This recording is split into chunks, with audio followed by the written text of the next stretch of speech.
The first sound was not boots or barking orders, but the layered growl of engines, American tanks rolling over wet cobblestones, a low thunder that seemed to shake the panes in Greta Müller's second-floor window. Oil and rain lifted an acrid smell off the street. From the stairwell came the whisper of 7 women breathing too fast, as if breath alone might give them away. "They're here," said Anna Schaefer, clutching the sun-browned photograph of a husband frozen forever on the step. Greta, 26, and suddenly, the default leader, because the men were gone, to the fronts, or gone to ground, nodded once. "Remember, stay together. No one goes out alone." The rest of the sentence, "What if they come for us?" stuck in her throat like a fishbone. The knock, when it came, was almost polite. "Meine Damen," a voice called in careful German. "Sergeant Thompson, United States Army. Security check." Greta's palm left a damp print on the doorknob. 3 men stood there in clean, olive drab, a tall sergeant who lifted his helmet as if entering a church, and 2 younger soldiers who kept their rifles slung, muzzles low. They asked permission to enter. They checked closets and bed frames. They did not touch the women. They looked at nothing they did not need to see. When they finished, the sergeant paused in the doorway. "For your safety, ma'am, please remain inside while we establish order." Establish order. The phrase sounded mechanical and impossible, like a bridge humming to life. Only after the soldiers' boots faded down the stair did anyone speak. "They didn't even look at us," Anna breathed, more baffled than relieved. Greta kept her arms folded, guarding hope as if it were contraband. Propaganda had primed them for vengeance, stories of victors taking what defeated women had. What if this, too, was theater? 3 days later, necessity pried the door open. Bread was low, nerves were lower. Outside, the city looked rearranged, rather than ruined. At intersections, Americans directed traffic with crisp hand signals. Germans queued for something: papers, repairs, perhaps forgiveness in tidy lines marked by chalk and rope. "Food distribution center, 2 blocks," a young GI told Greta, switching to German with the rounded vowels of the Midwest. "Rations for all civilians. No charge." She blinked. "For Germans?" "Yes, ma'am. Hungry people make trouble. We prefer neighbors." At the square, the smell of coffee rose like an indecent luxury. Canvas sacks thumped onto tables. Bread, tins, even chocolate for children who stared with feral caution. An American sergeant took names as a German clerk, copied carefully in pencil. "How many in household?" he asked in broken grammar, not unkindly. 7 women, Greta answered. He calculated, slid a bag across. Next Tuesday, same place. On her way out, voices drifted from behind a partition. "Sarge, the men keep asking about local women." Paper rustled, a tone sharpened. "You tell them General Eisenhower's orders stand. No fraternization. We keep discipline, or we lose the peace we're trying to win." The words were plain, unadorned, and they carried a peculiar authority, as if the war now had 2 fronts, one at the river crossings and rail yards, and one in the private conduct of men with power. That night, the apartment filled with the close smells of bread, damp wool, and the metallic tang of relief. Greta laid out the rations and the facts. The Americans were organized. They fed civilians. They spoke of rules as if rules were the point. Marie, 19, asked the loudest fear in the quietest voice, "And if they want payment?" Greta surprised herself by answering without a tremor. "I heard an American sergeant forbid it. In public." Silence widened, then softened. A candle guttered. Somewhere, a harmonica threaded a blues phrase through the stairwell and broke off, embarrassed by its own beauty. Later, alone at the window, Greta watched a patrol pass under the gaslight's weak cone. In the pool of yellow, the tall sergeant looked up and saw nothing but shadowed glass. Yet she imagined his inner voice, the diary he might keep. "We can win the day and lose our souls. Hold the line." The war had not ended. It had only changed shape. The Americans were fighting for something their rifles could not enforce, and Greta, against her will, felt the first hairline crack appear in the wall she had built between fear and the possibility of decency. By the end of the first week, Greta was no longer just an observer. She had been drafted, unofficially, into the mechanics of occupation. At the Rathaus, stripped of its Nazi banners but still echoing with marble authority, American officers set up tables, typewriters, and maps. They needed translators. Greta's schoolgirl English, once a useless indulgence, became currency. She sat across from Lieutenant Bradley, a sandy-haired man from Ohio who carried himself with the careful gravity of a Sunday school teacher. He spoke German haltingly but with respect, as if each word were glass he did not want to break. One morning, a widow named Frau Weber shuffled in. Her house half collapsed by bombing. Greta translated her wary questions. "What do you want in return for help?" "Nothing is free." Bradley blinked, genuinely confused. "In return?" "Nothing. It's our duty." He leaned forward, lowering his voice. "Ma'am, if we exploit you, we become the thing we fought to destroy." Greta repeated his words in German. The widow stared, lips trembling, then nodded, as if she had been handed not just housing but an impossible truth. Such moments multiplied. American engineers restored a broken water pump on the edge of town. Medics organized clinics where sulfa powder and bandages replaced scarcity with ritual care. Children hungry, but still children, were ushered into makeshift schools, where German volunteers, under American protection, read lessons out loud. The air smelled of chalk and boiled potatoes instead of fear. Greta recorded names, translated questions, bridged two worlds with each sentence. She was struck by the rhythm of it, order, fairness, even a strange humility. It was as though the victors had arrived, not as predators but as builders, and yet, suspicion clung like soot. That evening, Private Johnson, a lanky farm boy from Alabama, approached Greta with evident awkwardness. He twisted his cap in his hands. "Miss Müller, pardon me if this is improper. I have a buddy back home, Heinrich Zimmermann. His family lived here before the war. He asked me to find them. Would it be appropriate?" Greta stared, caught between laughter and disbelief. An American soldier, searching for German kin, asking permission to help? She nodded slowly. "I will check the registers." Johnson's relief was palpable, his accent softening to gratitude. For the first time, Greta realized, to these men, Germany was not only rubble and guilt, it was human connections, frayed but not severed. When she recounted this at the apartment, Anna scoffed. "It's a performance. First they charm us, then they demand what they always wanted." Marie shook her head. "It has been 2 weeks. If they meant harm, why wait?" Greta had no answer but remembered Johnson's eyes, earnest, unpracticed in deceit. She recalled Bradley's puzzled face when asked about payment. These were not lines from a script, they were convictions. The following day, Sergeant Thompson returned with unexpected news. "Ladies, we're forming a civilian committee, reconstruction planning. We need German representatives." Greta blinked. "You want us to govern?" Thompson shook his head gently. "Not govern yet, but advise. This is your home. We don't want to build without you." Anna stepped forward, her tone sharp. "Why haven't your men behaved like conquerors?"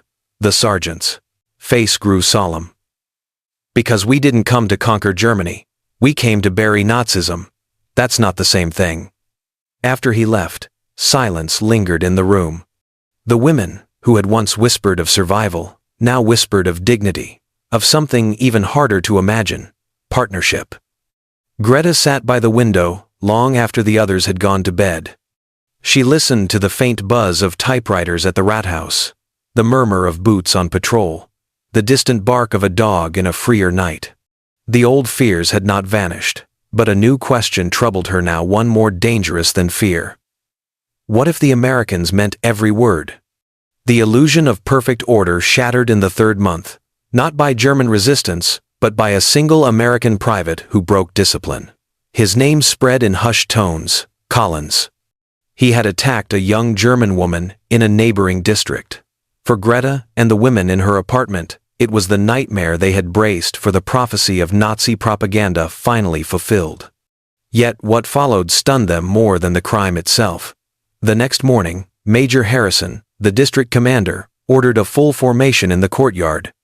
Greta stood at the edge of the crowd, translating for German civilians who had gathered, their faces taut, with dread. 200 American soldiers snapped to attention, boots aligned like fence posts. Harrison's voice carried like a hammer strike across stone. Private Collins has disgraced his uniform. He attempted to assault a civilian. He is under arrest, awaiting court-martial. If convicted, he will spend years in prison and leave this army in shame. A ripple of disgust, not defense, ran through the ranks.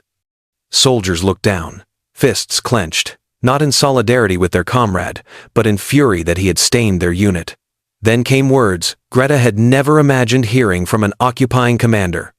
"We are not barbarians. We are not Nazis. We are Americans. Our duty is to protect civilians, not prey on them. Any man who fails in this duty will face punishment, and any man who conceals such failure will join him." It was not performance. The rage in Harrison's voice was real, protective, almost paternal. That afternoon, Greta encountered the victim herself, Ingrid Müller, a baker's daughter. Shaken but defiant, she visited Greta's apartment, accompanied by Sergeant Thompson. Her voice trembled, but her words carried weight. "He attacked me, but other Americans stopped him immediately. They shielded me from their own comrade. Then the commander came to my home. He apologized. He promised security." Marie's eyes widened. "Apologized? To a German?" Ingrid nodded. "They treated me as a person worth defending, not a spoil of war." The women sat in silence. This was not how victors behaved. Armies in history had excused or hidden such crimes. Here, the army itself had dragged the matter into daylight, punishing one of their own to prove that dignity was not optional. Anna, skeptical to her core, whispered, "Why would they care? We are the defeated." Sergeant Thompson answered directly, his voice steady. "Because we did not fight to become like those we defeated. If we abandon our values, victory means nothing." That night, Greta found herself pacing the apartment. Outside, the town square buzzed with rumors of Collins's trial. Inside, the women debated endlessly. "Perhaps it is still strategy," Anna insisted. "Discipline makes occupation easier." But Greta recalled the shame etched into soldiers' faces, the uncompromising fury in Harrison's tone, the awkward sincerity of Private Johnson searching for German kin. These were not performances polished for propaganda, they were fragments of a deeper creed. An army terrified, not of Germans, but of losing its own soul. As she lay awake, Greta realized something profound. The Americans feared their men becoming monsters more than they feared losing control of a defeated population. That fear paradoxically was what kept them human. It was not weakness. It was strength of a kind she had never seen in uniform. Greta's greatest test of faith came not from soldiers with guns, but from German women with empty cupboards. By the 4th month of occupation, rumors reached the civil office. Some women were offering services to American troops in exchange for rations or protection. It was the oldest transaction of war, as ancient as siege and famine. Greta's stomach clenched.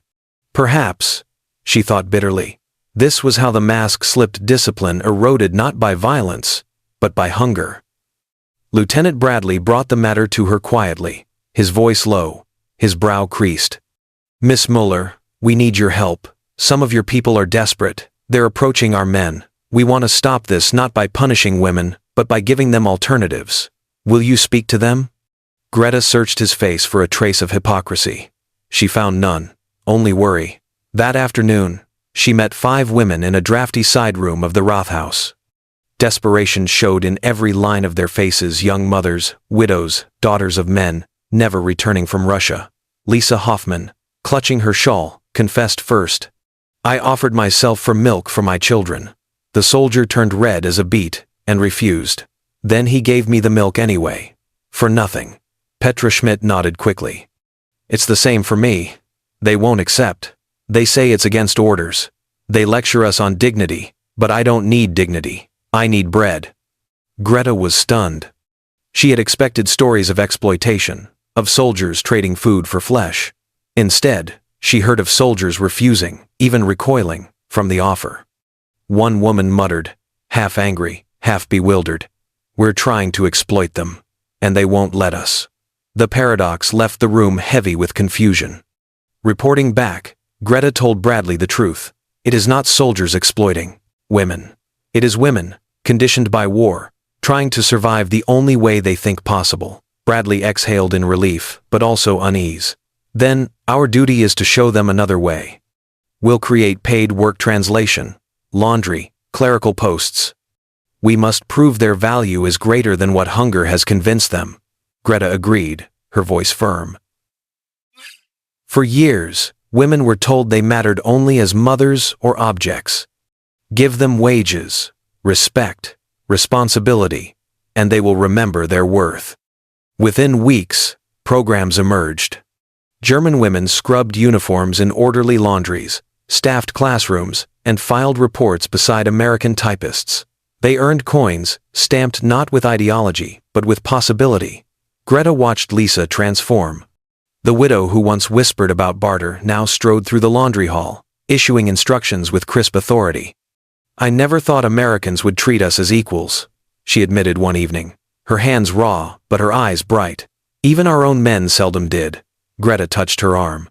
They didn't create your worth, Lisa. They only reminded you it was always there. In the apartment that night, the women sat around the stove, the warmth thin but real.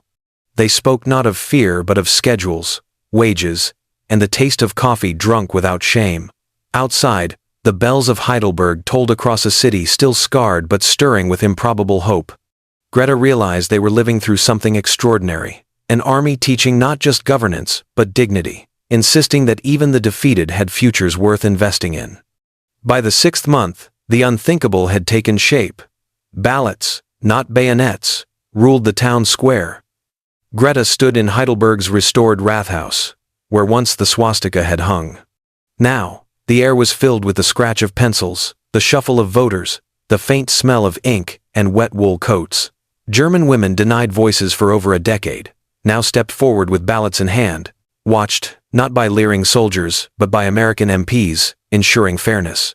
It felt less like occupation, and more like rebirth. Major Harrison found Greta near the registration desk, his usually stern features softened. Miss Müller, I wanted you to see this. A city choosing its leaders again. Greta nodded, but curiosity pricked at her. Major, why has your army behaved so differently than we expected? Harrison took a moment, his gaze sweeping across the room where women and men stood side by side. Because we learned after the last war, crushing enemies breeds only hatred. This time, we plant democracy, not bitterness. His words carried the weight of history lessons bought with blood in 1919, now tested in 1946. Across the hall, Lisa Hoffman bustled past in her crisp civilian services uniform. Greta, the count is nearly done. Frau Weber is likely to be our first elected mayor since 1933. Greta watched her old neighbor beam, a widow once broken by bombings now raised up by votes. Transformation was no longer theoretical, it walked, spoke, and organized rations in the flesh. Marie now ran a district clinic. Anna taught at the new German-American Friendship School. Even Petra, once desperate to barter herself for food, was training as a civil administrator. Their lives had twisted into shapes none had dared to imagine the night the tanks rolled in. That evening, back at the apartment, the women gathered as they once had in fear but now in wonder. Anna's voice trembled with disbelief. 6 months ago, we whispered about surviving the night. Now we debate policies, Marie added. They said they came to build democracy, not exploit us. And they kept their word.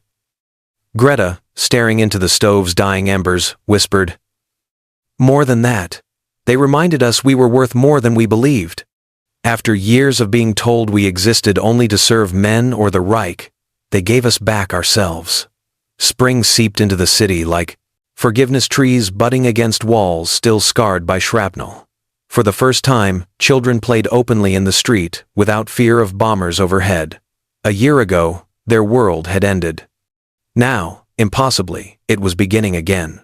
And though suspicion still flickered in some corners, Greta sensed the truth. These Americans had not come merely to occupy. They had come to prove that dignity could be restored even in defeat, and that peace, when built on respect, could last longer than conquest ever had. 1 year after the tanks first rattled down Heidelberg's cobblestones, The platform at the station overflowed with farewells. Greta stood among a crowd of townspeople, faces once shadowed by terror, now lit by something close to gratitude. Steam hissed from the locomotive, mingling with the smell of coal and spring blossoms. The 45th Infantry Division, conquerors turned colleagues, was leaving. Soldiers embraced children who clung to their belts, shook hands with bakers and teachers, and accepted flowers pressed into calloused palms. It was a departure unlike any Greta had ever imagined for an occupying force. Sergeant Thompson found her by the edge of the platform. His uniform was neat, his eyes tired but kind. He handed her a small parcel, wrapped in brown paper. "From my wife back in Kansas. She wanted you to have it." Inside lay a hand-embroidered handkerchief, and a letter written in careful English. "Thank you for showing my husband that enemies can become friends." Greta's throat tightened as she folded the gift. "Sergeant, how do we thank you for what you've done?" He shook his head. "Ma'am, you already did. You taught us something too, that dignity is stronger than fear." Nearby, Lieutenant Bradley approached, his expression bittersweet. "Our replacements arrive next week. Administrative units only. The hard work is yours now." Greta tilted her head. "And what will you remember most?" Bradley smiled faintly. "That Americans and Germans aren't so different. Families want safety. People want work. Dignity, that's universal. Politics divide us, but humanity endures." His words carried the simple conviction of a man who had seen war's worst and chosen to believe in its opposite. Then Lisa Hoffman, once the widow who had begged for milk, now mayor of Heidelberg, hurried over. "Greta," the council voted. "The new community center will be called the American-German Friendship Hall." She was glowing, alive with authority she never dreamed of wielding. Greta looked from Lisa to the departing soldiers and thought, this is what rebirth looks like. Women who once feared violation now naming halls of democracy. The whistle shrieked, the train lurched. Soldiers leaned from windows, waving caps and hands. Children chased alongside until the tracks curved. Greta stood still, watching until the last olive-drab carriage slipped from view. Around her, the townspeople drifted away, carrying both absence and inheritance. For Greta, the lesson was clear. The Americans had not erased the scars of war, but they had planted something deeper than victory. They had chosen restoration over revenge, partnership over plunder. In their restraint and respect, they had given German women back what the Reich had stolen: their dignity, their agency, their place in shaping the future. And as the last echo of the train faded, Greta understood that this occupation was unlike any before in history. It had turned enemies into neighbors, conquerors into protectors, and victims into citizens reborn. The war had ended, but something greater had begun.